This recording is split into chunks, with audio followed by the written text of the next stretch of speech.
Scarpins Avenue.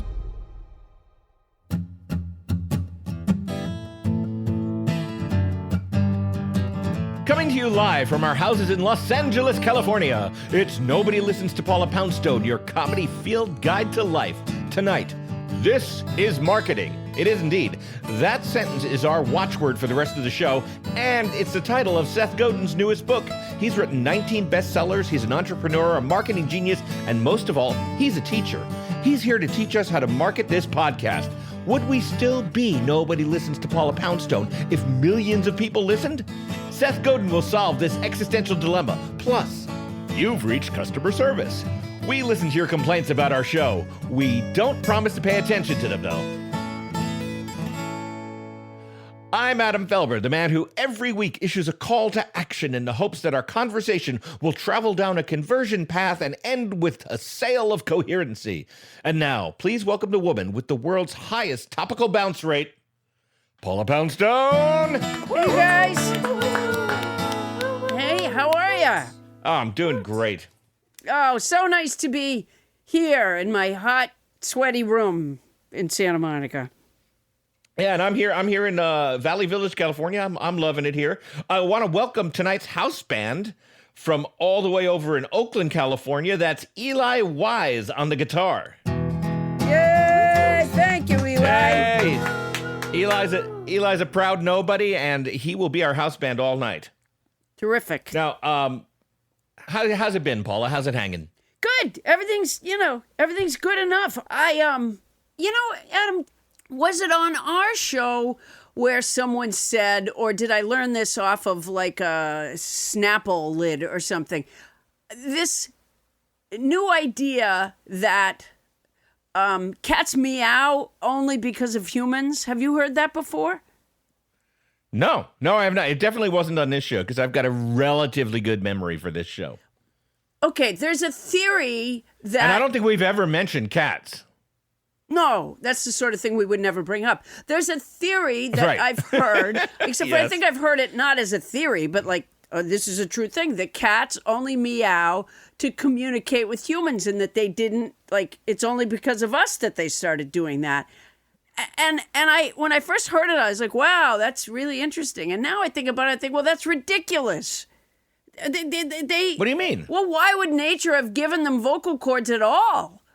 If they, Well, I mean, it doesn't make any sense at all. I mean, don't meow on my account. Well, I think they probably were able to make sounds much like a lion or a tiger can roar. Well, And precisely. that probably over the years of domestication, and you know what? This harkens back to what our guest, our dog expert from 2 weeks ago, told us, which is we covered the fact that wolves in the wild can't move their eyebrows. Oh yeah, Whereas domestic dogs, they pull this Groucho Marx thing on us because it makes us empathize with them. yeah. I'm more like a domestic dog because I got to tell you something. My eyebrows have begun to take over my entire face. Yeah, well, that'll happen.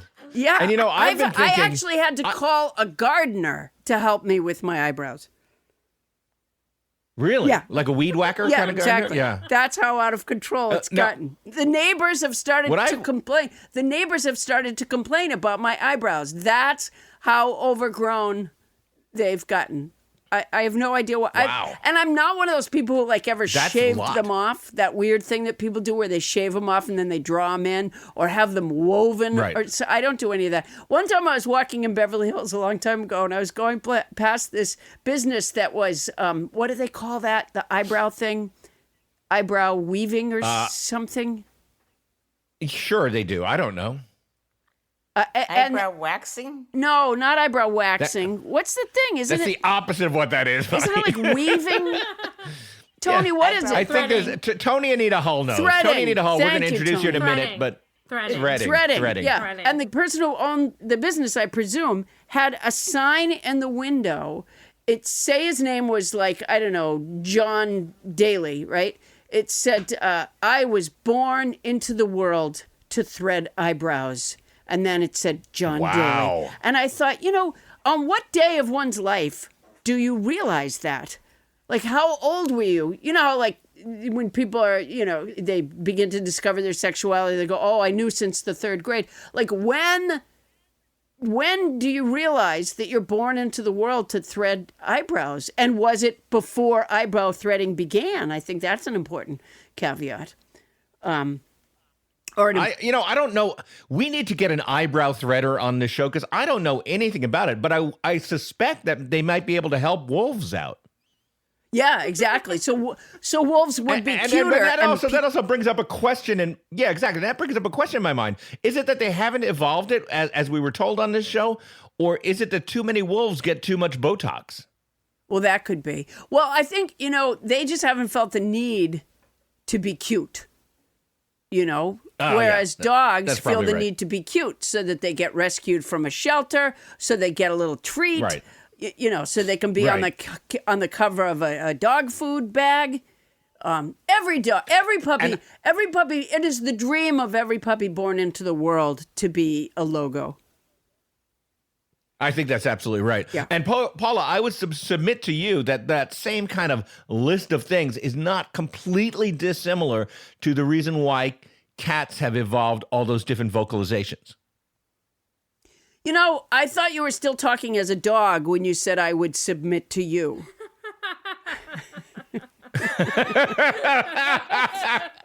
And I was going to say, that's not necessary. I don't require that. We could just be friends. You don't have to roll over on your back and expose your belly. As long as I'm rolled over, what are you going to do? Belly rub. Come on. Okay. Well, I personally would. First of all, my cats, I don't let them sleep in the bedroom with me, so they're all out, you know, in the living room at night, and I hear them out there meowing and hissing at each other, and you know, meow, all that all night long, and I'm not involved in any way. So I think that. And I can't remember where I read it. I think it might have been from that. Okay, you know that thing on Twitter? Do you follow this thing? I don't even know why it's on my Twitter, but it is. It's a thing called Uber. And it tells these interesting little facts. Uber, like the rideshare service? Yeah, but it's not the rideshare service. It's a Twitter handle for something. But no, I don't. I don't follow off-brand Uber, whatever it is. No, it's not a rideshare service. You would get in the car Uber with facts. anyone. If there was a wolf behind the steering wheel moving its eyebrows at you, you'd get in the car with it. Yeah. Absolutely. I don't believe in. All right, I don't believe in the driving Uber. But I like this thing that I follow where they tell you an interesting fact. It may have come from there, though, in which case I don't trust the source. Because I don't think that's true about cats. So the only fun facts you can rely on are the ones I supply. The ones you make up. Yeah. Somewhere out there. No, I don't make them up. They're real facts. Yeah. Somewhere out there, there is a nobody who knows the answer to this. And I look forward to hearing from them. Right, and we're actually going to be hearing from lots of nobodies later on the show. For now, though, let's talk to our actual nobody crew. We're going to go around the horn and see what's new with them this week. Over in Sherman Oaks, California, Tony Anita Hall, our producer, what is new with you? Well, I've been out protesting and signing petitions and all of that good stuff. Good for you, just Tony trying Anita not to Hall. trying not to be a Karen. So. Don't you feel Yeah, I hear you. Don't you feel so bad for people named Karen? Yes. I've got so many wonderful friends named Karen, and they're like nice people, activists. You know, they do a lot of charity work, and they've been saddled with the name of the moment. Yeah.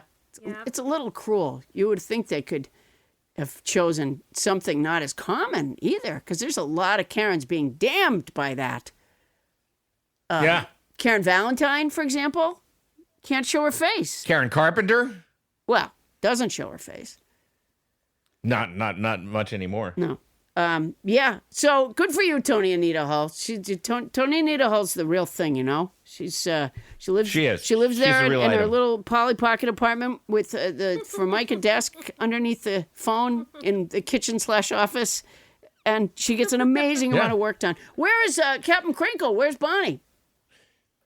Bonnie Burns, Captain Crinkle. You know, Paula, I'm back in my bedroom on my bed with the impressive headboard. Oh, boy, you really get around. Okay. Yeah.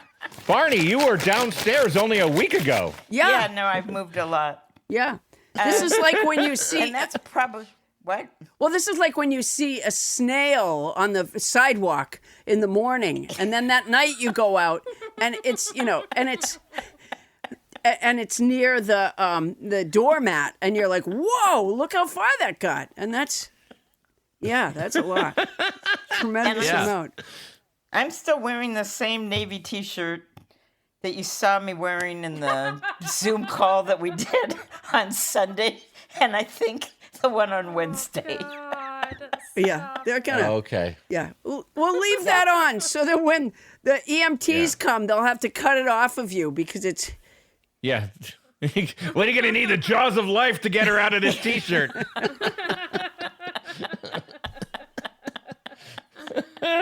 And pretty much all I've done is work and not change the T-shirt, and I'm up here sitting on the bed, and there you have it. Wow. And you're Wow, Bonnie. And you know what? I went to a odd graduation party on Sunday. I got a Evite to go into these people's alley and celebrate their kids' high school graduation.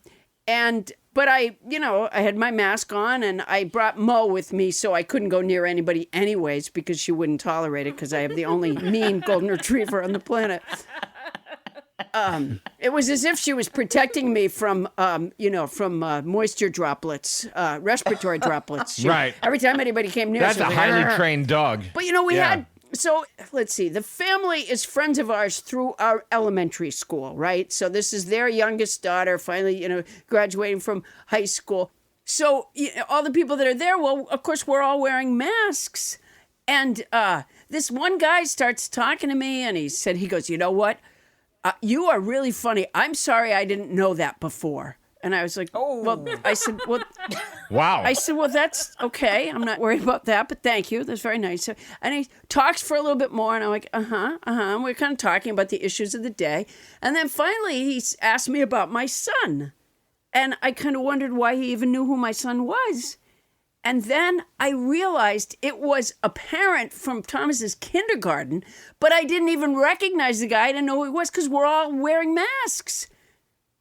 If you're going to wear masks, there needs to be a name tag as well. There should be a law. I think that's fair because people, I guess I'm kind of recognizable even with a mask, which I find a little insulting. No, you are recognizable. Yeah, you are. Yeah, why? I don't know. You have a... Why? You have a... I have a what? Well, I have a what? I think this guy had a hat on too, and he's bald, so I didn't even have the bald element to help me out. Okay, all right. I'm just gonna let that lie. I've been to no fewer than 4 drive-by birthday parties for the kids and for one adult over the last week and a half. You know what you have to do is you have to have like a lasso at the car window just to get the cake.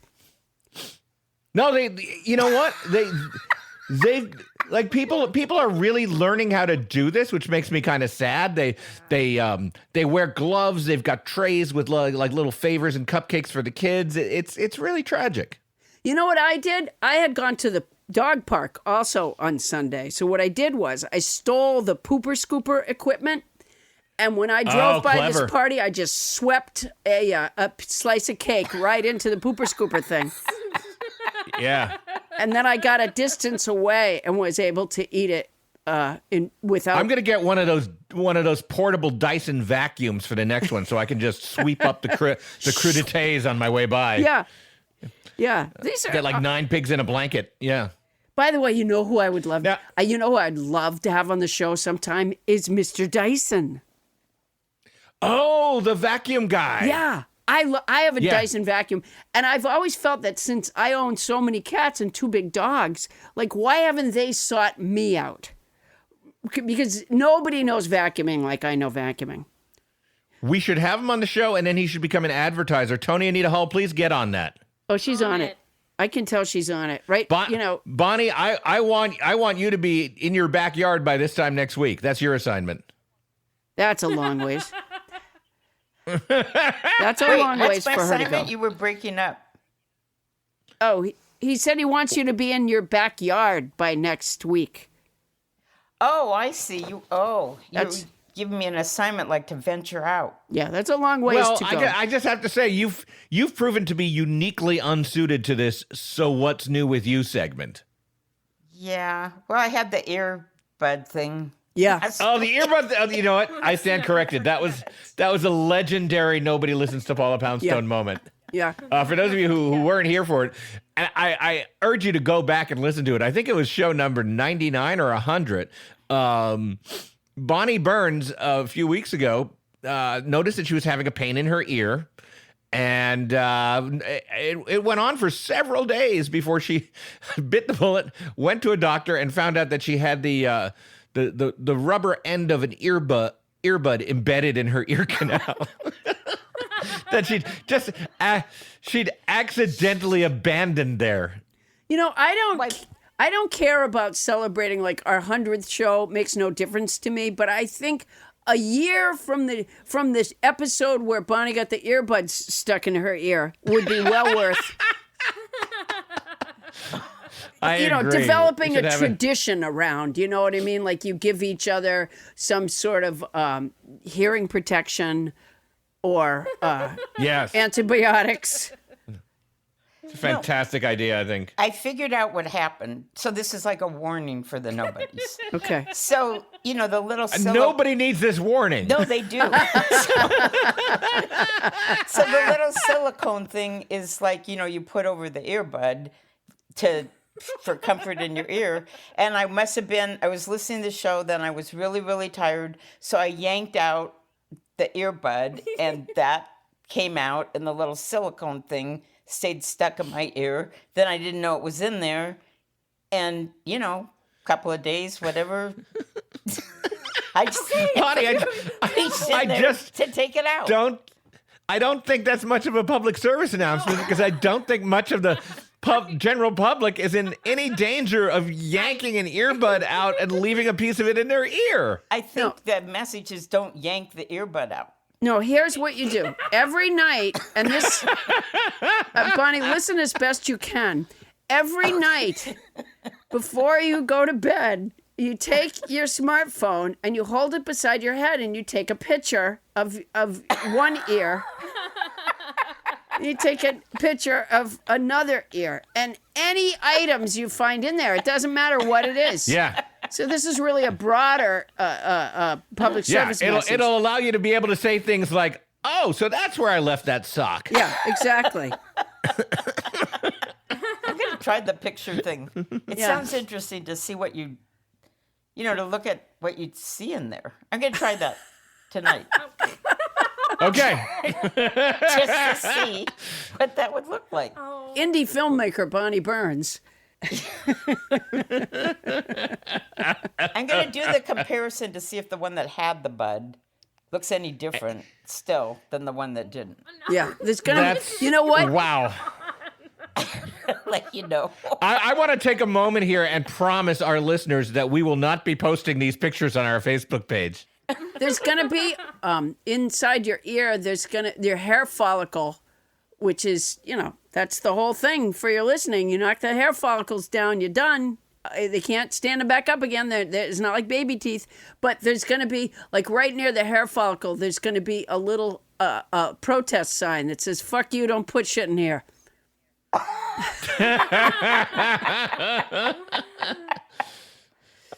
right. That's a beautiful place to put a pin in this conversation and move on. Paula, do you have a word for us this week? Of course I do. And it's Yay. detritus.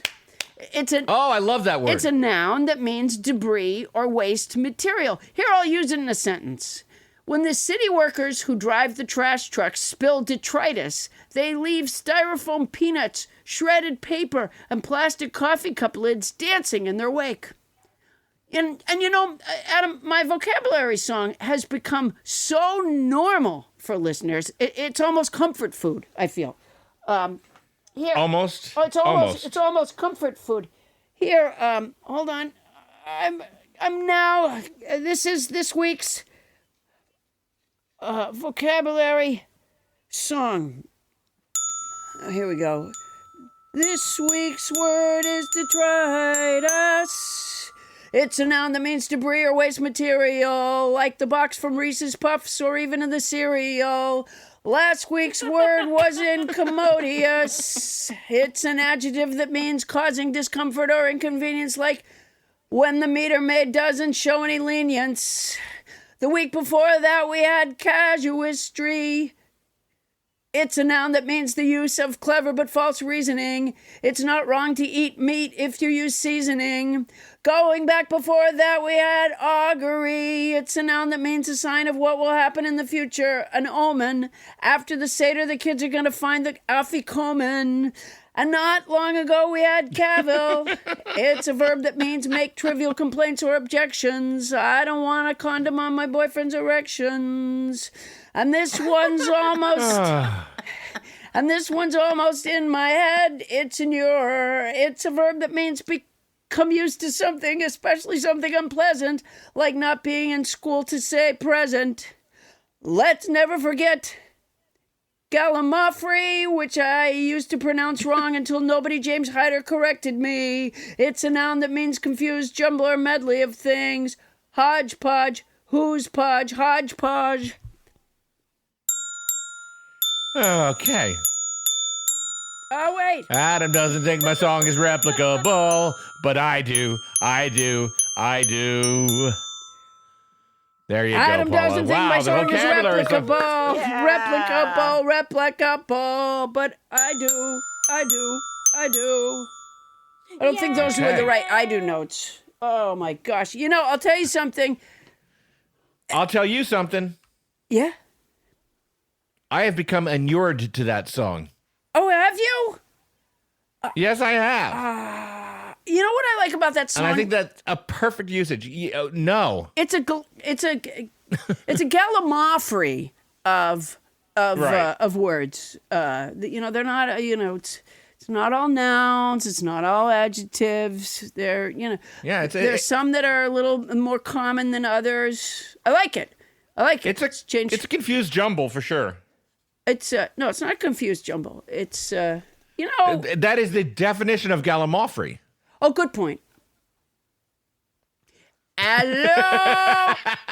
It is I, French Trump, announcing to you nobody that I will outsmart the press, the enemy of the people, at another French Trump presidential press conference mini podcast that drops each week on Friday at 5 p.m. Eastern Time and 2 p.m. Pacific Time. There is a 3-hour time difference, which I calculated with no computer, no scratch paper, because I am a very stable genius. Hello, Adam Philbert. Hello, French Trump, our second favorite hand puppet on this podcast. How's it hanging for you, French Trump, all these days? I see Antifa everywhere. I'm not sure that you are not Antifa, Adam Philbert. Tony Anita Hall is a major conspirator with Antifa. I don't think she's a conspirator. She's been demonstrating, but exactly, she's been demonstrating. She's part of an organization. She has been demonstrating that she is a part of Antifa. They are all part of Antifa. No more Antifa. A sign of order saying no more Antifa. All right, well, I will be I can't answer questions now, Adam Philbert. It's no time. I will answer on the French Trump presidential conference mini podcast that drops each week on Friday at 5 p.m. Eastern Time. All right. I don't mind keeping you balkanized to those, French Trump. So thanks for dropping by. I have to go inspect my bunker.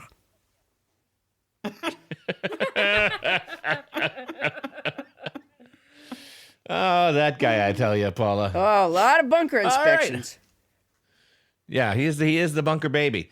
All right, coming up, everybody, Seth Godin has written, Marketers Make Things Better by Making Change Happen. Well, how can we change the size of our podcast audience? Seth Godin himself will suggest how to market this show. That's coming up when we return on Nobody Listens to Paula Poundstone.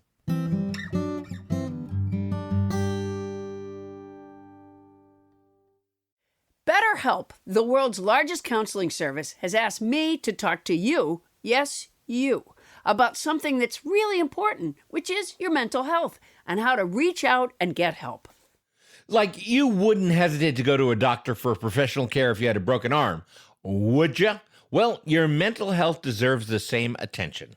Here's the cool part. BetterHelp will assess your needs and match you with your own counselor from their network of licensed, accredited, and board-certified therapists. You can start communicating in under 24 hours.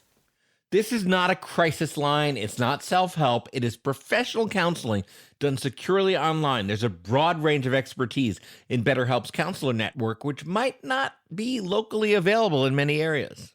You are not limited to the 9 to 5 of traditional therapy. See, I would really appreciate this. And can log into your account anytime to send a message to your counselor. Schedule weekly video or phone sessions and get timely and thoughtful responses from your own personal counselor. You'll never have to sit in an uncomfortable waiting room again. Instead, get therapy from the comfort of your own living room. BetterHelp is committed to facilitating great therapeutic matches, so they make it easy and free to change counselors if you ever need to. It's more affordable than traditional offline counseling, and financial aid is available. BetterHelp's mission is to provide everyone with easy, affordable, and private access to professional counseling anytime, anywhere. Get started today. And get this, Nobody Listens to Paula Poundstone listeners are nobodies. Get 10% off your first month at betterhelp.com/Paula. That's betterhelp.com/Paula. Get 10% off your first month. And get help. BetterHelp.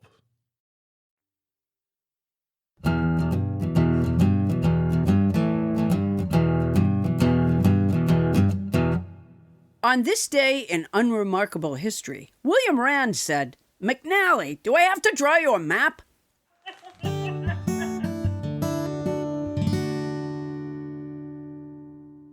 Thank you, house band Eli Wise. Thanks, Eli. All right, Paula, we just did our 100th episode of this podcast a couple weeks ago. We celebrated it in high style.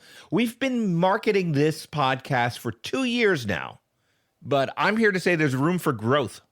I think there's, from what I hear on the news about the numbers of people in the country and the world, there's plenty of room for growth. Yeah. I mean, and in point of fact, we have a very nice, by podcast standards, we have a reasonably big audience, but we need to keep growing. Yeah. And we have great listeners, by the way. Absolutely the best. The quality of our listeners, I would put up against any. Yeah, pretty much any.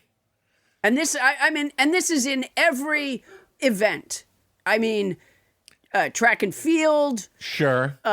Gymnastics. Right. Anything. Arm wrestling. Yeah. I don't think biathlon. If there's anybody out there who's good at shooting while skiing who's a nobody, let us know, because I'm guessing that the one event that we shouldn't put our listeners through as a team would be biathlon. Yeah. I'm hoping they just wouldn't be that silly. I remember that. I've only seen the biathlon one time, and I thought it was the stupidest thing I'd ever seen. It was just plain It's pretty weird. stupid, but I watch it. I mean, as I think I've told you before, I'm a fanatic for the Olympics. No, I don't think I realized that. Oh, I love the Olympics. Winter, Is that because summer. of your background in the Olympics? Yes. Wait, you know what? What am I doing? We're keeping waiting. The greatest guest. Yes, that's right. Let's do this. We have a marketing genius with us on the phone who will probably have something to say to us about digressions. Seth Godin has published 19 best-selling books, including his latest book, This is Marketing. In 2015, he created the Alt MBA, a life-changing 30-day workshop. More than 60,000 people have taken his online courses, including the marketing seminar and several on Udemy. Is it Udemy? It's Udemy. It's new to me. He is in the Guerrilla Marketing Hall of Fame, the Direct Marketing Hall of Fame, and just recently, the plain old no modifier Marketing Hall of Fame. Please welcome Seth Godin. Yay! Wow. Thanks, guys. Seth, thank you so much for being here. Oh, it's an absolute pleasure. I need to segue by starting about the thing you said that changed my life years ago, Paula. You probably don't remember. Here's what you said. I do. There was a snowstorm in Boston or thereabouts, and you went to do a comedy show that you had previously signed up to do. And you get there, and there's only 2 people in the audience. And you're standing on the stage, and you're hating on these 2 people. You're angry. A couple minutes into it, you realize they're the good ones. The people to be angry at are the people who aren't there yet. And instead, you showed up for the 2 people in the room, and you killed. And I got to tell you, I think about that story at least once a week. Wow. And you have you applied that to any of your principles of marketing? All of it. So let's be clear. Marketing is not advertising or hype. Like in LA, they're all the same. But that's not what marketing really means. Marketing is what... Oh. What? Yeah. I said, oh, Yeah. Go ahead. What marketing is living a story, telling a story, showing up with something that makes things better for someone who wants it. And Oh, I like that. that's how you decide not to make grapefruit flavored ketchup, because no one wants that. It was a marketing decision to make ketchup taste like tomatoes instead. And so the hardest marketing you've already done, which is you made this podcast 100 times over and over again, and you're pleasing the people you're showing up for. The thing you want, if you're going to grow, is not how do I spend more money to get on the Apple list or run a billboard on Sunset Boulevard. It's how do I get the people who are already listening to be so into it that they tell their friends. That is how you change everything. Wow. So here's the other Paula Poundstone riff from my family life, which is 20 years ago, you made a CD. I didn't think it was possible to wear out a CD. We wore it out. It's politically incorrect to even talk about the topic of the jokes on the CD, but it has to do with somebody in your family is dealing with a weight problem jokes. And one of the punchlines was, 1 at a time, please. And you said it with such glee that my kids and I exchanged that as a code word for more than 10 years. For any reason. 1 at a time, please. And You know what, Seth? I don't think this is me. yeah, it is. I know it is. I don't think it is. I'm Pretty sure it isn't. all right, I'll have to do a little bit more research, but I think it was. Anyway, I wish it was. I'll get back to you on this. Here we go. All right. It's a good joke either way. Don't ruin my story. But Okay, sorry. yeah, honestly, we need this man's help. Almost everyone has heard of Twitter. Almost everyone has heard of a fax machine. How did you hear about them? Not from TV ads, not even because the people who made them begged their users to tell the others. The reason is simple. Because life is better if the people you know have a fax machine so you can send them a fax. Life is better if people follow you on Twitter. It's good for you to get your friends to use it. And so when we think about podcasts that have grown exponentially, like, I can't remember the first word, discovering, finding Richard Simmons. Why did that grow so fast? It's not because the host asked people to tell their friends. It's because the people who were listening to it were desperate to be able to talk to somebody else about what they were hearing. And that is the formula. Oh, okay. All right. I got to write that down. So if we were, and because I know a lot of these podcasts have mysteries like that, like Serial and the Richard Simmons one, do you think it would be to our advantage to come across a dead body on a future podcast? No. Because then there'd be a mystery, is my point. Yes, but that's not, I think you took the wrong lesson from the story I just told. It's I'm not possible. surprised. The lesson is not that you should start a social media company, nor should you report on someone who may or may not be dead.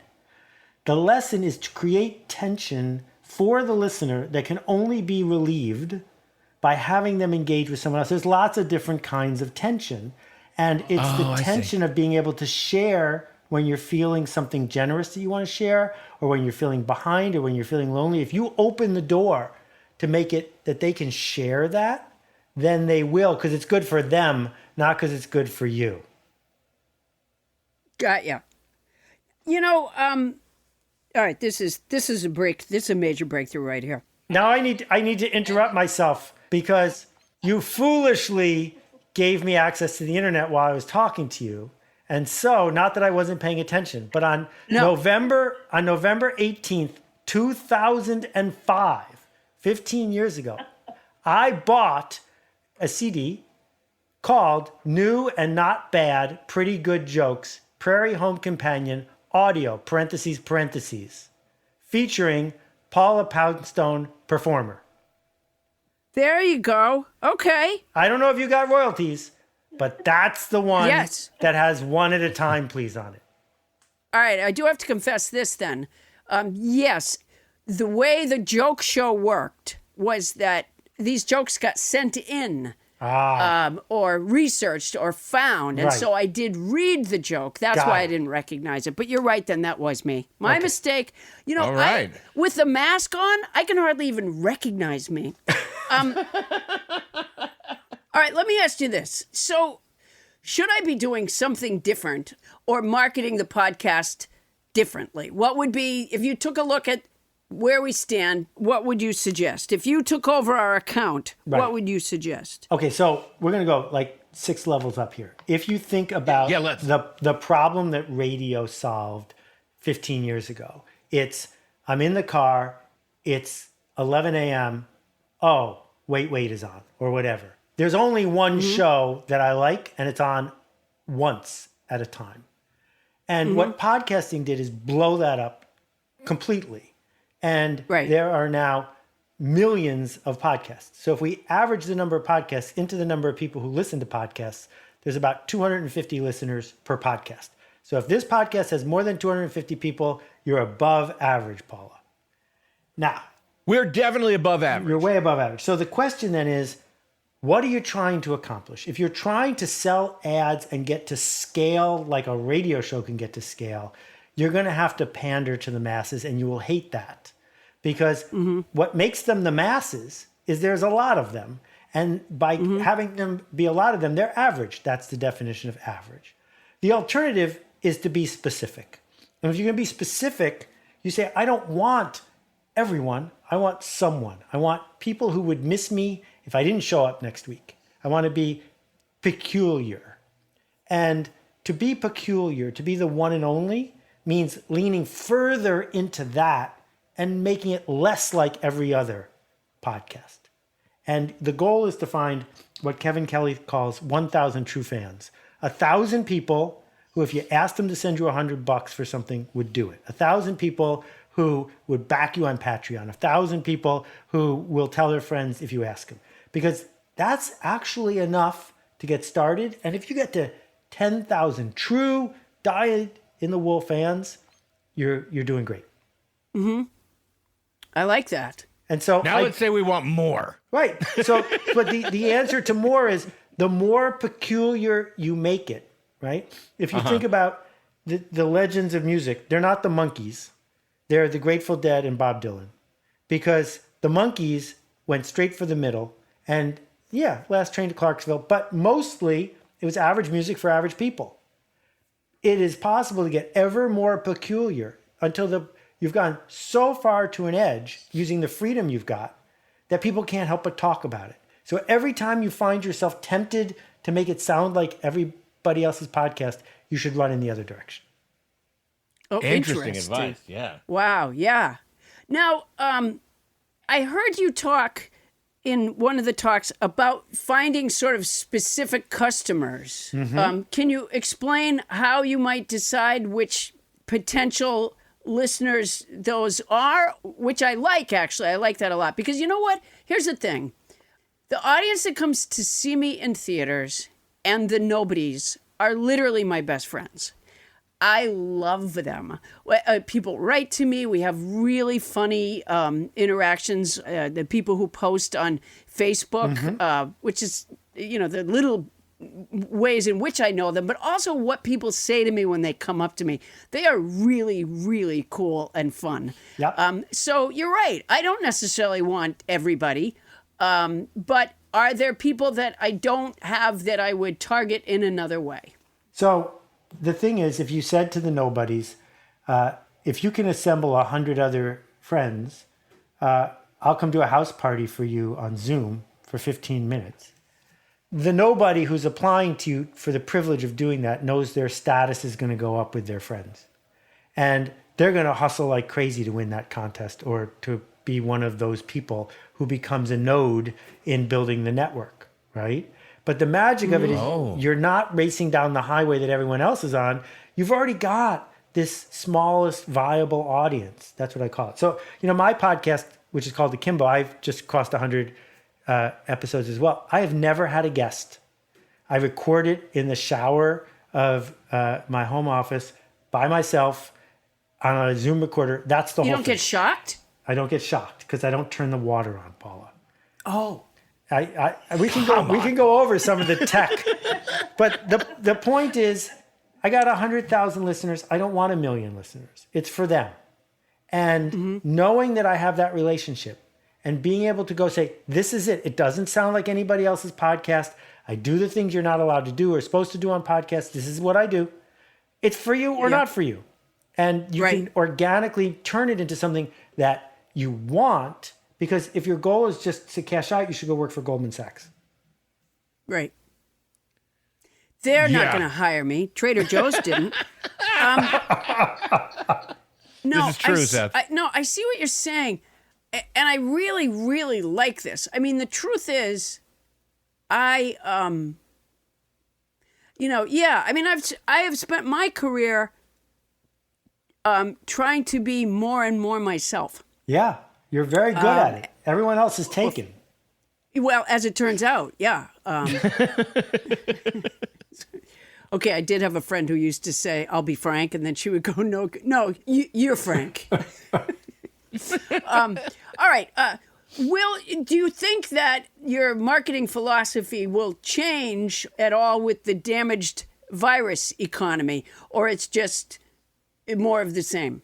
Well, so what we did over the last bunch of years is we added a whole bunch of froth to the economy. People who had nothing better to do, they had all their needs met, and so they were busy buying, rose-colored terrariums and et cetera, et cetera. We fetishized spending, and we leveraged it deeply. The United States is in more credit card debt than any country in the history of the world. And the problem, in addition to the widespread, unevenly distributed tragedy of our time, is that when you've leveraged the economy and it starts going in the wrong direction, it gets deleveraged really fast. So there's going to be a lot of dislocation and a lot of pain. But humans are humans, and they don't want to be in pain all the time. So they're going to spend their time and some of their money for joy. It's just going to be a different kind, right? So instead of chartering a jet, maybe you're just going to watch an extra half hour of some home improvement show.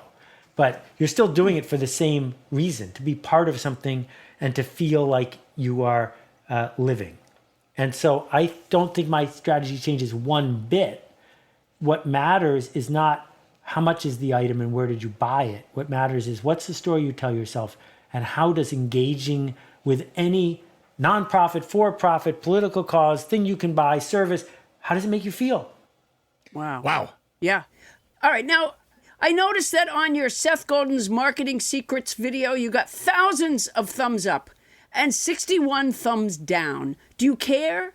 Do you look at that? Should anybody allow a negative comment on Facebook or something like that to in my case, make me lose my appetite for Hawaiian chips, as they sometimes do? If 5% of the food in your refrigerator was poisonous, you would be a fool to open the refrigerator.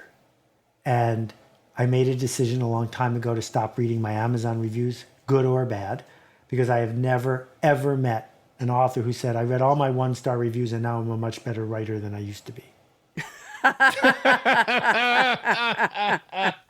So yeah, that's absolutely right. If someone gives a 1-star review, they're not saying the work's no good. They're just saying the work's not for them. Okay, you told me something Yeah. about you, but you didn't tell me anything that's helpful to me. And then social media multiplied it because there are people who, for a hobby, are mean to other people. And Yes. so I don't use Twitter and I don't use Facebook and I don't use Instagram.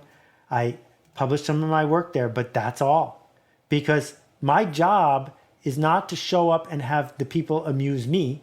My job is for me to show up with the thing I have for them. And if they don't want it, that's okay. Because I'm not trying to take anything from them. I'm trying to offer something. And that's our mutual arrangement. This is what I'm going to do every day. And if you don't want it, you're in the wrong place. Wow. Yeah, boy, this is great. I will stop reading reviews starting now. And by the way, if you ever wrote something mean about me, I didn't read it anyway. Seth once wrote, people don't believe what you tell them. They rarely believe what you show them. They often believe what their friends tell them, and they always believe what they tell themselves. So stay tuned to hear what Seth tells us about marketing and see if you believe it.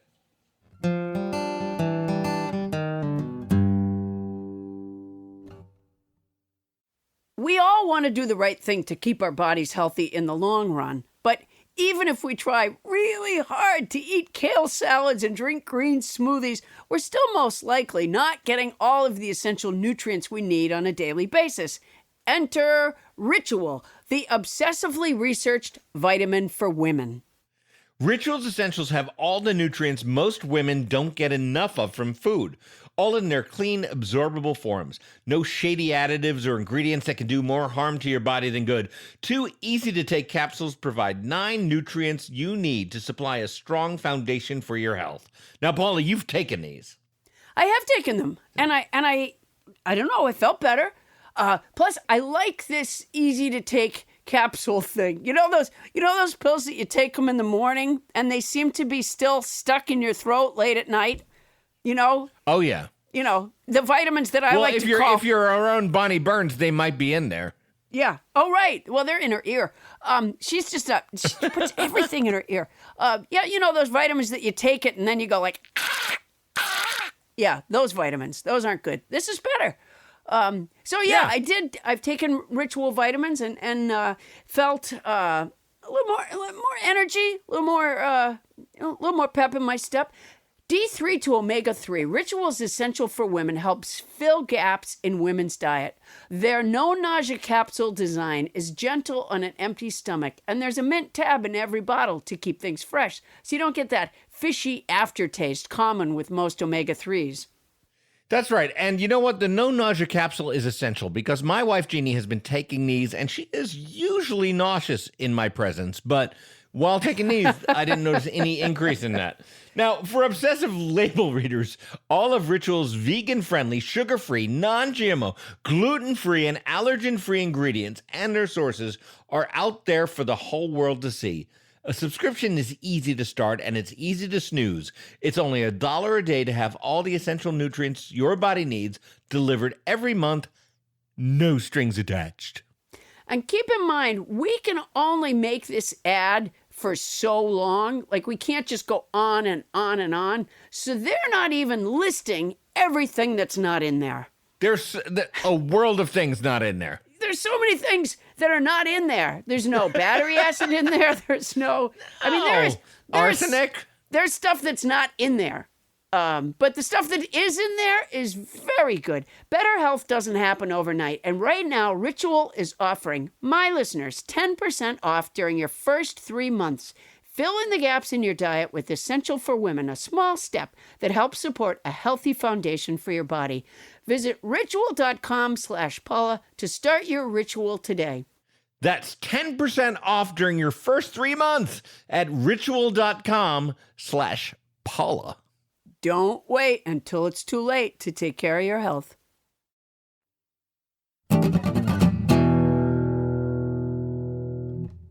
And we're back with Seth Godin. Seth. Can I tell you a cat of the week story for a second?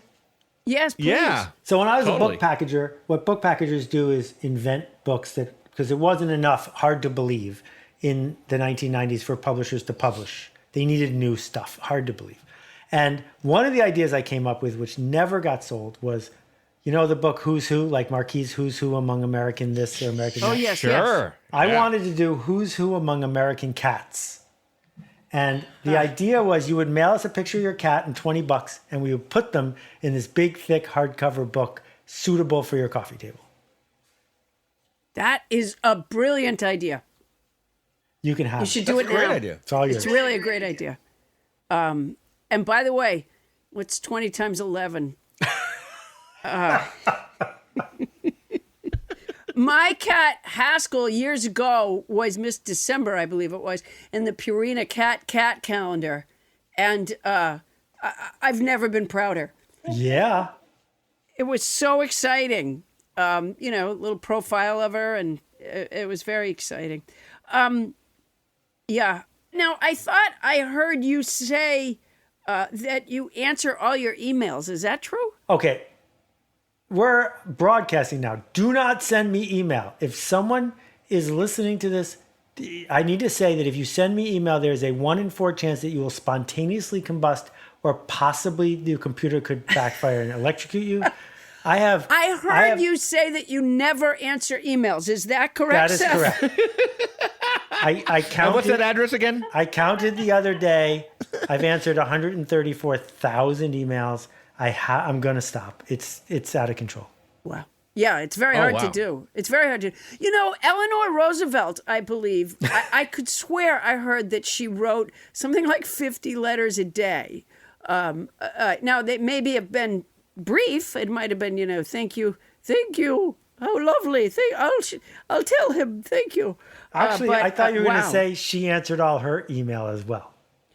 That's what I read on the inside of a 100%. Snapple lid. So do you have like a housekeeper, or do you have an assistant, or do you just let shit go? Because how does anybody answer all that? So, well, first, I've been doing it for 30 years. But second, I write every word myself. I don't have any administrative staff of any kind. And I like to do this work, but I don't go to meetings. I don't watch television, and I don't use social media. So that saves me a lot of time. Wow, I guess so. And you probably don't have cats. Definitely don't have cats. Yeah, Do you because have a dog? that's half your day right there. Exactly. That's nothing but vacuuming and cleaning rogue puddles of pee. I'm impressed by these ideas that you're sharing that are big ideas, not ideas that I've heard before. So big, and I think a new perspective. That you say them so succinctly. Maybe I'm just marvel at anybody who's succinct, because frankly, it's not a quality I've been able to Even approach from miles away? Yes. So back to this, Yes. back to this idea of being peculiar. If you became 50% more succinct, you wouldn't be Paula anymore. And the way you talk and the build up and the role of what's about to come is a key part of how you communicate with people. And I so admire the fact that someone can listen to you for less than 3 seconds and know it's you. There are very few people in your line of work where that's true. Well, that's really nice to hear. That is true. What else might be an action item for me and Paula to increase our listenership while maintaining our identity? Well, I think that the thing that people want, in addition to escape when they're dealing with fun media, is forward motion. Where is this going? And the idea that we're... Now you're really kicking my ass. So you're saying we shouldn't talk to Bonnie Burns anymore? No, it's me. All right, keep going. I'm sorry, Seth. Go ahead, Seth. So the idea that the community is evolving together, that the arc of the show keeps changing, that new features show up, that there's recurring things, that there's, we all remember, we old people on the show, when Pat Paulson ran for president. Oh, yeah. These ideas that together we're going somewhere opens the door for people to want to find allies, to want to find people they can be with in accompaniment. And that might not be what you want to do, but we know that that journey is something that appeals to people. That's why a show like The Sopranos has to have a final episode, because the goal is not to watch The Sopranos for your whole life. The goal is there's a journey and then it ends. Wow. Yeah. Paula, can we do that? A Can you final run for episode? president or something? Yeah. Can I run for president? No, I don't think he's suggesting that we mimic what Pat Paulson did.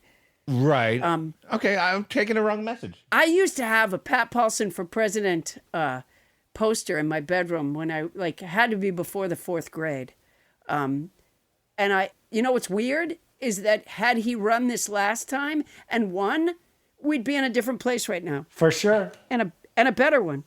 Wow. Well, Seth, this has just been incredible. This is great. Look, I don't want to look. I hate to do this, but I just got a text, and I just want to share it with our listeners. It turns out that our intern Doug was just found dead on the floor of his apartment. We are going to just keep you guys posted. I just want to say right away to Doug's family and Tony Anita Hull. I'm sorry, I know you were very close to Doug. To Doug's family and everybody, I want to express our condolences, and as this story develops, we're just going to keep you guys posted as to how this could happen and how we can catch the person responsible, because it does not look like it was an accident or a medical reason. I'm sorry, go ahead. What were you saying, Paula? All right, just so the listeners know, because it sounded so believable, we don't have... I think it's more important to say Seth had nothing to do with this. Seth had nothing. Seth, did you even know Doug? No, we have... I do think that most of the nobodies, if they didn't fall for it, it would have been because of the word intern. There's no school program in the world that would give you any kind of credit for working on Nobody Listens to Paula Poundstone. Although I'm getting school credit, but not the rest of you. Anyways, fantastic. Seth, will you... All right, I don't want to put you on the spot, so maybe I shouldn't ask, but I'll ask anyways. And that way the nobodies can go on the journey with us. Can we have you come on again after I'll see how adopting your philosophy works for me? I will definitely agree to be on again because you guys are amazing. I will not agree to be on again as some sort of prize because my idea was a good one. Because the thing is, it doesn't work. But what if we could blame you? Yeah, then that's what's going to happen. And so the thing is, it's a journey. And you don't just do something once and then it's a miracle and it works. Something like Twitter took 1.5 years before anybody used it. You show up, you try something else, but the compass is clear. I don't have a map, but the compass is clear. That's great. I don't really think Twitter is a good example, Seth. In terms of growth, not in terms of its contribution to humanity. But I mean, yeah, the idea that I'm comparing myself to Twitter is a little... How about Radiolab? Faulty. Radiolab, that's great. That is great. That's a great show. All right, cool. I get what you're saying. I'm just teasing you. Well, thank you, Seth, for providing us with our own little mini alt MBA. And now we're going to take all that information and run it through the old Poundstonator. Paula? Yeah, Eli Wise house band. Thank you so much. You're fantastic. If you could put a little background music. Thank you. Excellent. Seth Godin is fantastic. Go to his website and read and listen to more of what he has to say. I felt empowered by what I learned from him. He says I'm not supposed to be trying to make a show for everybody. And with that as the goal, I've succeeded beyond everyone's wildest dreams. He says I can be as peculiar as I like, which is why the duck I have on my head right now doesn't even match my shorts. He says people want other people to listen so they can talk about the show. Of course, that could also just end friendships. You listen to what? My job, he says, is to offer people something good, not to market it to them. So, the next 500 callers will automatically be in a drawing to be able to listen to the podcast free for a lifetime. And in small print, not your lifetime, but the lifetime of this duck on my head. Oh, that's fantastic. His latest best-selling book is This Is Marketing. He's the founder of Akimbo, home of the Alt MBA, and you can find his blog and everything, Seth, at sethgodin.com. Don't email him. Thank you so much for coming by, Seth Godin.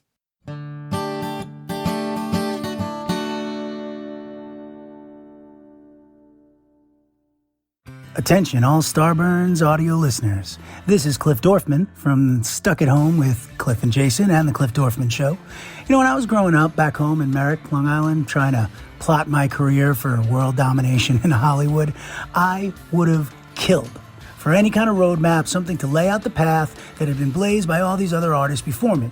But there wasn't, and I had to wing it. So when I finally got to a position to ask my favorite artists how the hell they did it, I thought, it's my duty to share this with whoever I could.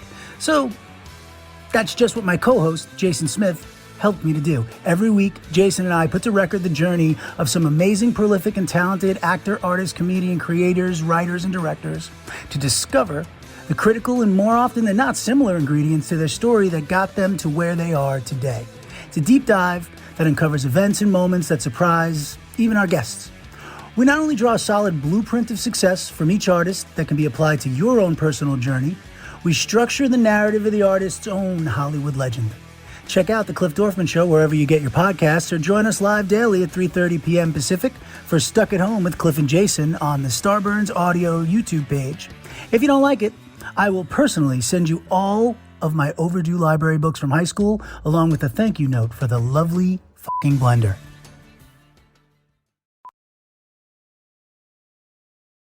Hey, I'm Andy. If you don't know me, it's probably because I'm not famous. But I did start a men's grooming company called Harry's. The idea for Harry's came out of a frustrating experience I had buying razor blades. Most brands were overpriced, overdesigned, and out of touch. At Harry's, our approach is simple. Here's our secret. We make sharp, durable blades and sell them at honest prices for as low as $2 each. We care about quality so much that we do some crazy things, like buy a world-class German blade factory. Obsessing over every detail means we're confident in offering a 100% quality guarantee. Millions of guys have already made the switch to Harry's, so thank you if you're one of them. And if you're not, we hope you give us a try with this special offer. Get a Harry starter set with a 5-blade razor, weighted handle, shave gel, and a travel cover, all for just $3 plus free shipping. Just go to harrys.com and enter 8989 at checkout. That's harrys.com, code 8989. Enjoy!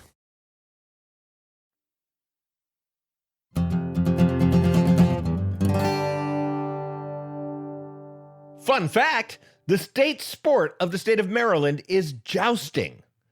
And the state motto is, hey, let's fuck with the people who write fun facts.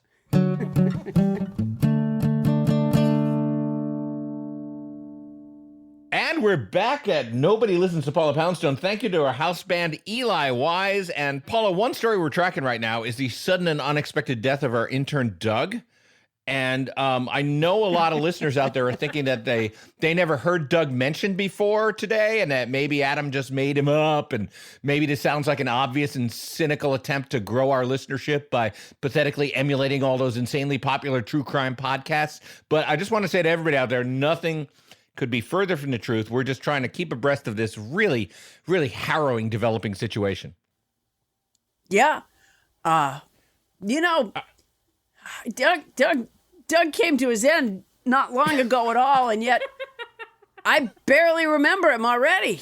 Oh, yeah. And look, we're all still just getting information about this, and I'm sure that we're going to be following the story in vital and must-listen episodes in the future. But for now, let's just say Doug was found on the floor of his apartment. He died as he lived, wearing his signature kimono and jodhpurs, and our hearts are broken here at Nobody Listens to Paula Poundstone, and I'm sure that if this does end up with us getting a lot more listeners out of following how Doug was killed, we'll take it.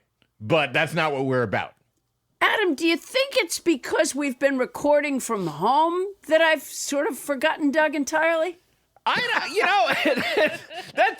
That's probably what it is, Paula. I got no picture. You say Doug, and just no picture comes into my mind. Yeah. There's an empty room in my memory palace. I'll tell you what, Paula, I love your memory palace, but I'm going to help you find that room because, I just think that he deserves that. You know, an intern. He worked so hard for us. It's a curious thing. When exactly was the death? Well, you know, it was recently, and I'm just getting this, Paula. I'm sorry, I'm just getting this. The LAPD is now investigating this as a murder. Oh, wow. Huh. Yeah. Yeah. So just bringing it up. Because the other thing I'm noticing, Adam, and this could, I don't know. Yeah. Well, I don't notice that we're behind on anything. So what were his assignments? Oh, Tony, Anita Hull. I mean, you interacted with Doug more than almost anybody. What are most of the things that Doug did? I feel like he was responsible for most of the things that went wrong. Most of the things that fell through the cracks. Absolutely. All Doug.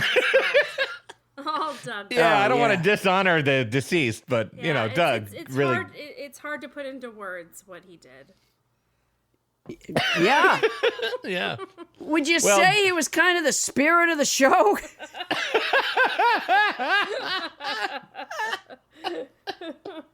Yeah. Yeah, I would. And again, remembering Doug, we would take time to talk about him more right now. But we do have other things on our schedule to do, and I think we should just continue with the show as we were. Yeah, so Doug people are wanted just it going to that have way. to... Oh, yeah. It was Doug's fondest wish. Was he blonde? He was not. Adam, was he he went, yeah. Yeah, the thing about Doug is that he fit in everywhere and nowhere. Yeah. That was Doug all over. And that's probably what the police are saying right now at the crime scene. In many ways, he was short, and yet he could So also tall. be tall. So That's what I tall, noticed about Doug. Anyway, nobody's, I promise you, we will not rest until we get to the bottom of this case. I'd like to interview the sketch artist if I could. Yeah, I'm sure that's going to be quite a lifelike rendering of the sketch guy we all artist. remember so well and so poorly. Yeah. He was, He almost never called. No. Anyway, I think, guess we're all suspects. Yeah. I hate texting, and one of the things about him was that he would text, and I would never see it, because I don't look for texts. So that must have been why. No, he was texting constantly. That Doug, constant texter. Oh my gosh! In some ways, although it's a tragedy, in some ways, Yes. kind of glad he's not with us anymore. If you know what I mean. Oh, hey, Paula. This is the body. Wait till the body's cold. Well, that's how much I hate texting. But it is quite a mystery, and apparently we're going to check in on that mystery. Apparently we are. On a regular basis. And yeah, absolutely. We're going to stay on this case, people. If you'd like to be able to talk to your friends about it, well, you're going to have to talk your friends into listening. Yeah, that's basically my point. I'm glad you see it my way, Paula. Yeah, All well, right, of course, speaking of our Doug's family's going to start listening. Oh my gosh! Oh, we should In probably fact, take calls from them at some point. Yeah. On a future episode that you all might want to get your friends to listen to, so that you have something to talk to them about. Yeah. All right. Well, Paula, speaking of our listeners, we invite them to write to us, and sometimes they have complaints. So one thing we've decided to start doing this week, and you can follow along whenever we do it again, we're opening up a customer service department. Which, frankly, we couldn't do when Doug was here. No, we couldn't. Doug hated this idea, and that was considered like what he was. The last time I saw him or talked to him, he was angry about us doing this bit. Every time I would suggest, well, let's have a customer service counter, Doug would just stand in the way of it. And which is way more power than an intern should have had. But it also shows that Paula Poundstone had a conflict with Doug. I'm reading one of Trump's tweets right now. Right. He wonders if Joe Scarborough mightn't have had something to do with Doug. Wow. I feel like he's just hopping on our bandwagon. Yeah, it's not slander because he doesn't put a period at the end. It's a question mark. It's just a question. Just a question, so it's not slander. We're all just asking questions. So anyway, producer Tony Anita Hull has a handful of customer service issues for us to respond to. Tony, what are the nobodies out there concerned about, besides obviously this tragic passing of Doug? Doug. Okay, well, here we go. This is from Lynn. Hi, I wrote to you about my inability to get NLTPP on Google Podcasts. You suggested I listen to it on paulapoundstone.com. I've tried a few times to do this, and each time it cuts off at 10 minutes or so, and that's all she wrote. I'm now listening to audiobooks, and I'm getting quite knowledgeable about the Peloponnesian War. Well, Love Lynn. As Wow. it happens, a lot of our shows have dealt with the Peloponnesian War, so you can get it from us or you can get it from these audiobooks. Yeah, That's- I mean, that's- usually we start talking about the Peloponnesian War after about the 10-minute mark, right, Paula? Yeah. In fact, usually what we say is Lynn gone? And then we start talking about the Peloponnesian War. Well, that's frustrating, Lynn. I'm so sorry.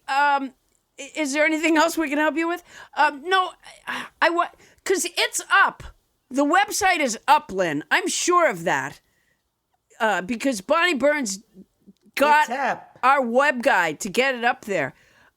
So I don't know why that would be. Yeah, Lynn, I am guessing if you're listening on our website and it cuts off, I'm guessing that your phone or your other device is going to sleep and therefore cutting off the podcast 10 minutes in. Yep.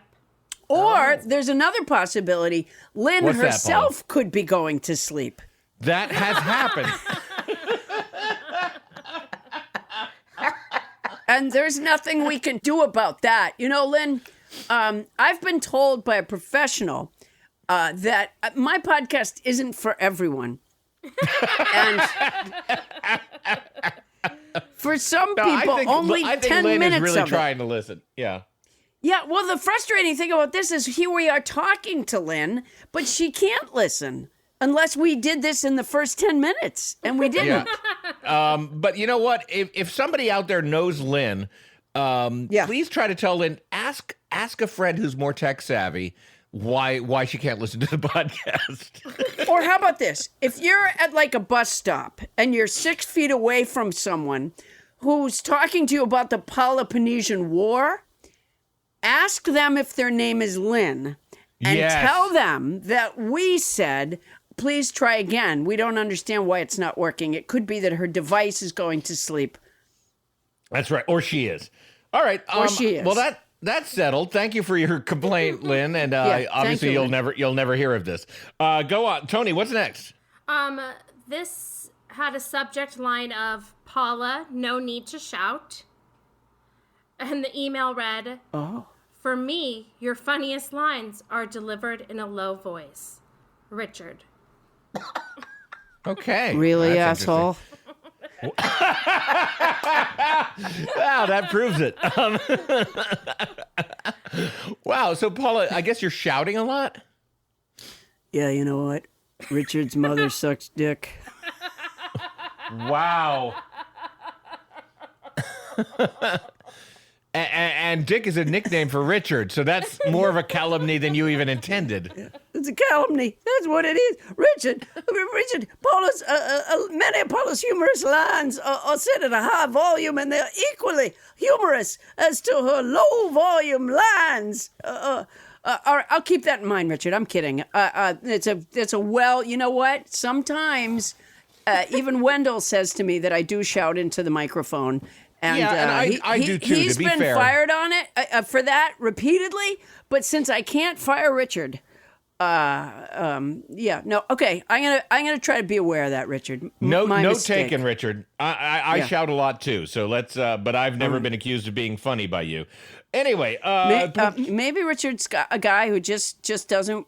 He just wants to kind of flatline his podcast. He just doesn't want any. he likes a nice monotone. Right, exactly. Nothing too high, nothing too low. Just a 5. It's every NPR show that's not. Wait, don't tell me. Welcome back to Nobody Listens to Paula Poundstone. Paula Poundstone has an interesting story to tell about cats right now, Paula. Fascinating. All right, Richard, I will try to keep that in mind. My mistake. How many, right. I find, how many of these lines that you felt were delivered in a low voice? I mean, because I have a bad feeling that I shout more than I talk quietly, which means I am really missing the mark a lot for Richard. Or I got to say, as a comedy professional as well, I have to say that like sometimes what makes the low voice funny, the sotto voce thing, as the Italians might say, funny is that you've been screaming before that. I think Richard should consider what dynamics actually mean to comedy. Yeah, dynamics. All right. Adam's using physics now. Tony Hill, what else you got? Okay, this next one is an abridged version of the entire email. Oh, boy. Wow. It's for you, Adam.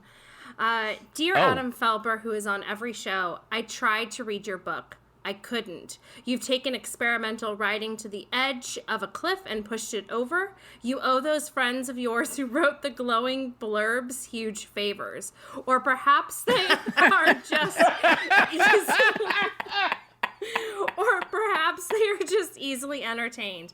I am a nobody who loves the podcast and thinks you're funny, witty, and talented. When your voice is low. So why did you bury all that in a disjointed story? In trying to read Schrodinger's ball, I felt like you had plucked out my brain and placed it in a pinball machine. I may have even cried a tiny bit. Karen Brown. Oh, wow. Jeez. I didn't mean to pluck anybody's brain out and put it on a pinball machine. And a brain would make a terrible pinball. Karen, all I can say is, well, I wrote the book a long time ago, but it is indeed disjointed. But I've been told by a lot of fans of the book that it's very funny. So I guess I want to harken back to what our guest today said. It's not for everybody. I will add that it really was for the New York Times. And it also was for the New York Times Sunday Review of Books, who both gave it glowing reviews, as well as Book Listed Publishers Weekly. So there are some fans of the novel, but I do understand that it's really weird and it's really not for everybody. I mean, I doubt anybody on this podcast right now has read it. I haven't. It's sold out on Amazon. It is sold out on Amazon. But you know what? Ebooks don't sell out, Tony. Yeah. No, it got great reviews. Apparently, he owes those people huge favors. No, it did get great reviews. I have to be honest. When I read kind of what it was about, I thought, I'm never going to understand this. I'm like, why even bother? I don't think it's that complicated, but I think it was over my head. You know who loved it? Doug loved it. Doug loved it. Oh, Doug was killed by it. They found. I'm so glad you brought that up. What? Apparently, it was there were bludgeon marks on Doug, and then they found a bloody copy of Schrodinger's ball over on the side of the room, and they're thinking that might have been the murder weapon. Wow. It could be. Wow, that's another data point in the ongoing mystery of Doug's death. You know what, Karen? And it I would also say makes stay you, away by the from way, my a person novel, of. but go ahead. It makes you a person of interest, Adam. Well, yes, I suppose in some ways. It's not like I was going to walk into his apartment and beat him to death with my own book. I didn't say that you were a brilliant criminal. But what I would say to Karen Brown is, this book might not be for you. For lots of other listeners, I suggest it might be. It's super funny. Well, there. Surface issue All solved. right. I've got nobody to corroborate my story now that Doug is dead. So, Tony Anita Hall, why don't you get us our next one? The subject of this email was very gross podcast. I've enjoyed. Really? I'm guessing this had to do something with Paula sawing herself in half. Okay, so here we go. I've enjoyed laughs from you on Wait, and your podcast for a long time. But your recent podcast was so fucking disgusting. I had to turn it off when you went into the dialogue about your bowels discharging. My gag reflex was starting. I'm not really sure that I'm interested in listening to you anymore after that. Sincerely, Ed. Wow. Okay, for those of you who did skip episode 99, Paula... I didn't talk about my bowels discharging. You did. I No, did you not. Something. You did. Yeah. Yeah, you did? did. What Yeah. did I say? You actually spent quite a while on the subject. I think what happened was Was it when I cut myself in half? yeah, you Yeah. cut yourself in half, and you spent a lot of time talking about how you'd actually gone ahead and done it, and not just as a magic trick. And then there was a lot of talk about organs and effluvia and bowels and hefty bags and No, those are not. But that's not my bowels discharging. No, That's- you used that phrase. I did not. I talked about my organs coming out, but No, that's your not. bowels discharged. No, they did not. It's not even a word I would use. Tony, back me up. No. I Ed, think you're a I think little you sensitive. May have said it. I mean, I can check the transcript. I never right did. now. I don't use the word discharging. So wrong, Ed. Ed, I think your gag reflex is running a little high. I gotta agree with you, Ed. I heard Paula talk about her bowels emptying. I did and not. and citing it as a fun fact about what happens to people when they die. No, I might have said that you do lose controls of but I didn't say my bowels were discharging. Ed, keep in mind that some of the I'm sorry, Ed. It was terrible. I never should have done it. And you know what? Here's the good news. I am not going to show you my stitches because they are oozing.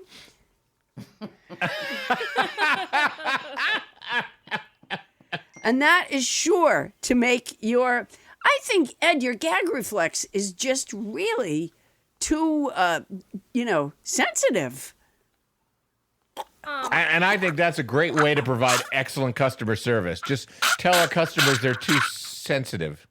Okay, all right. So let's pretend we really do have a customer service counter. So Ed comes in and he says, you said all these disgusting things, and my gag reflex was starting. Then I would open the drawer just under the computer and take out a barf bag and give it to Ed. Paula, I'm going to go out on a limb and say that would not be excellent customer service. Well, Ed, I am at fault and I apologize. One of the things that I always mean to say to listeners is don't picture it. Just don't picture it. Because, That was the name of one of your first albums, wasn't it? yeah, don't picture it. Don't picture it, Ed. I'm Paula going to write Poundstone, that down. don't picture it. Yeah, absolutely. So anyways, Ed, I'm really sorry. And I do hope that you will give us another chance. I mean, the truth is, Ed, I'm never going to saw myself in half again because that just did not go well. Right. That was not a good one. And just to clarify, Paula, you did not say bowels discharging. You said releasing. What did she say? Releasing. Releasing. Yes. Is that better? I said what? Releasing. You said bowels releasing. There. I knew I didn't use the word discharge. All right, everybody, and that is our complaint department. Everybody, Wow. let's hear a Boy, theme song for it.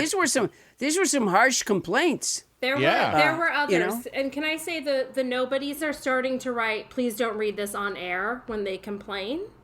So there were Is that because we abuse everyone who complains? Well, what if we don't say their name? Yeah, but nobody knows who Lynn is. Nobody knows who Ed is. true. So we didn't unmask them. No. These people freely sent in their complaints without the disclaimer. Great. So there are more. There are more for next time. Well, thanks for Tony- letting us know there's more, Tony. That really instills confidence. Yeah, Tony, that's a little disconcerting.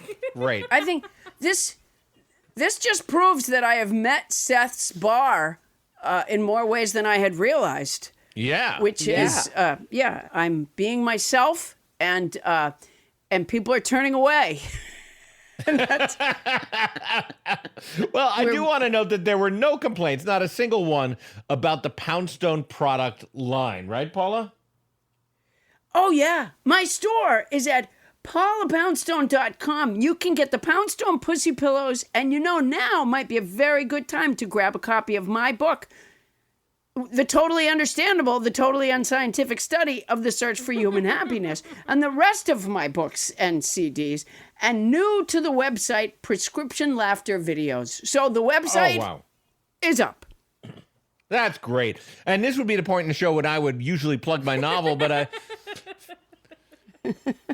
I feel like, thanks to Karen Brown, there's no need to do that ever again anymore. Schrodinger's ball.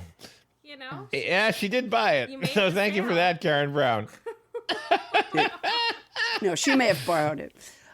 She might have. Yeah. We want to hear from all you nobodies out there. And if you want to enter our theme song contest or send a succinct show description that might appear on the website, or just drop us a line, that's once again, that address is nobodylistens-to-Paula-Poundstone@gmail.com. That's nobodylistens-to-Paula-Poundstone@gmail.com. All right, Paula, do you have anything else to say to our listeners? Oh, I'm sure I do. You can find me and Adam on Instagram, Facebook, and Twitter. We're all over the place. And check out our Facebook page at Nobody Listens to Paula Poundstone, which I said a little bit loud. I am so sorry, Richard. Sorry, Richard. That's our show. Nobody Listens to Paula Poundstone is hosted by Paula Poundstone and yours truly, Adam the Felber. Special thanks to guest Seth Godin and thanks to house band Eli Wise. Our show is produced by Paula Poundstone, Adam Felber, Bonnie Burns, Ken Lezebnik, and Tony Anita Hull. And previously by our intern, Doug. Mixing by Michael Hoagie, Starburns production by Land Romo, technical direction by Jessica Gutierrez, transcription services for the show provided by Transcribe Me, a premier internationally used transcription service. Use code Paula Poundstone when placing your order at transcribeme.com to receive an expedited service. Oh, I'm sorry. I was spacing because... Sorry. All right, here we go. And that's our show for tonight. Won't somebody please listen to me? Wow, I'm still kind of shaken up by this news about Doug. Oh my God. And you know what? Okay, don't tell this to Ed, but his bowels had totally discharged.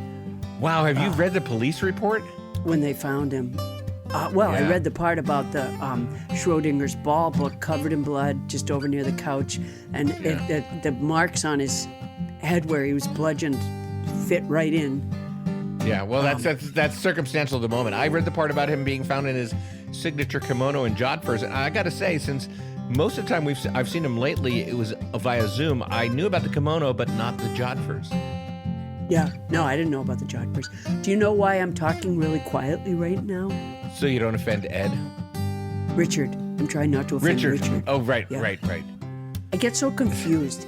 It's Ed that I can't talk about bowels discharging with, and it's Richard that I can't be loud with. Oh, damn it. Right, and or is Ed the dead intern? I got it mixed up. Is Ed the dead intern? That's what I wonder. Or no, that's Doug. So you know what? If I were to say his bowels were just shooting out, then it would piss off both Richard and Ed. Well, it's something to shoot for. Yeah.